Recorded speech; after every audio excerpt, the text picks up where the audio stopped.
Welcome to the Learning Pines YouTube. We hope this video helps. You start by preparing the phone. Charge it and unlock the screen so it won't sleep during setup. Open Settings, then tap About Phone and find version or build number. This reveals the phone identity. Once you locate build number, tap it 7 times quickly. You'll see a countdown or message that developer options are enabled. This step flips a hidden switch in Android.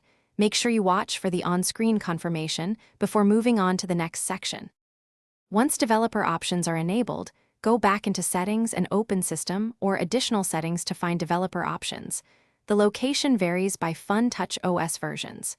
You will be asked to confirm, tap OK to proceed.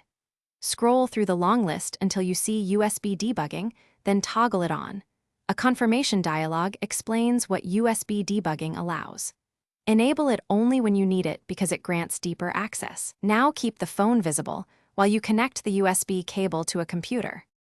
With USB debugging toggled, connect your Vivo Y20 to the computer using a good cable and set the USB mode to file transfer or USB debugging if available. You will see an RSA key prompt on the phone asking to authorize this computer.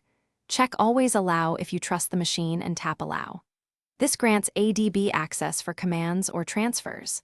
If the prompt doesn't appear, make sure USB mode is correct. Try a different cable or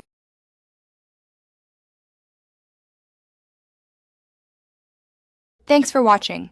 Consider subscribing if we helped you.